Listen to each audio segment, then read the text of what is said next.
Kadali na lang yun sa panahon, no? Nag-iya-iya na og ninyo akong mga barkada. Syempre, di ta mag-uol kay second honor gyud ta sa lista. Naadi ay ko'y 8 ka closest friends sa ako ang eduk years, and today magkita-kita mi kay maki-celebrate mi sa civil wedding sa mo ang isa ka friend. So today nag-commute ko kay padulong ko og San Pedro Beach Resort.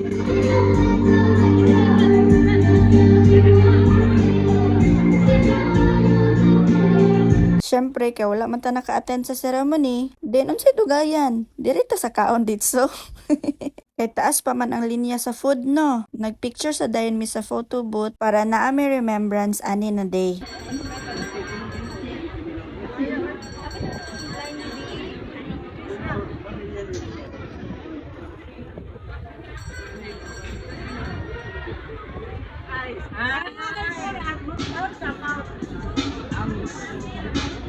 Ang driver, Jai. Ang driver. First time na ako diri ay nice man di ay diri, then mas nice pod kung makasakay ka ana oh. Face check before mo kuha og lechon. Dili kayo nato ipahalata nagigutom ta, dapat pretty lang. Naglibog naman noon kung sa akong kwaon oy. Rice na lang akong gidaghan. Kung matinga mo nga daghan kayo akong rice, dili gyud kay ko sa sudan. Into rice gyud kay ko basta naay kaon. Bahala pa og gamay ra na akong sudan basta daghan akong rice. Okay na kay ko ana. Ambot, kusog man pod ko mukaon bisag sa amo kusog ko mukaon pero mao na gyud ni akong figure. Ganahan na lang man pod ko ngay nani akong lawas kay malaan og bata pa. Bitaw, na-realize pod na ako ba? Cute man day ko mukaon no? Hoy! One, two, ready, and on. 1, 2, everybody shout, kiss the bride! Oh, kiss the bride! Oh, I love Ay, gakis-kis naman noon sila. Nigawas sa dayon mi ani after sa kaon kay nice kay ang vibe sa dagat. Wala baya mi nag-eat ano ran ha? Nagpahangin lang mi. Timing pod kay naay baligya mangga sa kilid, then abti kayo ang buntit. Pretty buntit. Nga nakachika na mo si ate nga namaligya og mangga. Kana daw yate is gerent daw na siya for 1 week padulong Palawan. Wow, sana all.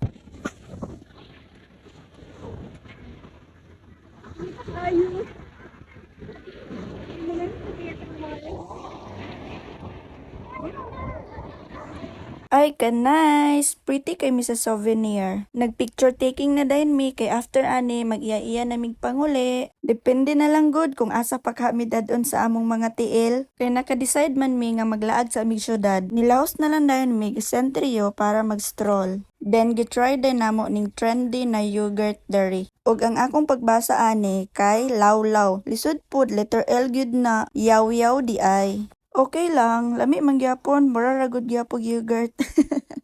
Nalan siya flavor, ang akong gipili kay caramel. So naka-decide mi nga mananaw mi og sine after ani. Kay nag-start naman ang gusto namo nga show, nibalhin mi og SM Downtown. Ang ending wala mi nakatan-aw, nag-early dinner na lang mi. Ang naka-nice pod sa among gikanan kay free ang bata basta dili mo lapas sa height measure nila. Go kayo cut ang ribs ay, worth it kayo ang among 300. O dayon ni siya ang free. And nakidua ka choices na pwede nimo pilian. Ngaon na lang mi kay gikapoy migbaklay-baklay sentry to SM Downtown. I mean duol ra man gyud siya kay apad ra pero kapoy kayo baklay. First floor to unsa baya na nga floor ha? Di ang ending gipanggutom mi. Isag ako oy kung papilion ko magsini ba or magkaon. Kaon gyud akong pilion oy. Ngano? Kanang tan-aw nimo sa sine makita ra man na nimo sa cellphone.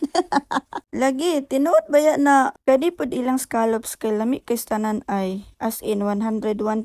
First time nako makakaon ani and lami siya, lami gyud siya ay. Sahay po dili kayo ko into seafoods kay gatubuan manggod kog kagid. Binanang shrimp, agoy, makabalon gyud tag si Teresin ana ay. Tapos dili na dayon ko pakatindog ani ay kay pura gabuto na ako ang pantog sa kabusog. Outfit check sa busog, di nakatarong og tindog, sandal, orange up, maong nasayal, 150, ukay-ukay, belt, orange up, bag, 200, ukay-ukay. Final na gyud ni, manguli na mi. Kay magpalit para bakog pasalubong sa bata nga nabilin sa balay. Kay di na mangud kay na siya gauban sa kuaglaag kay gakaulit taon na manggod siya.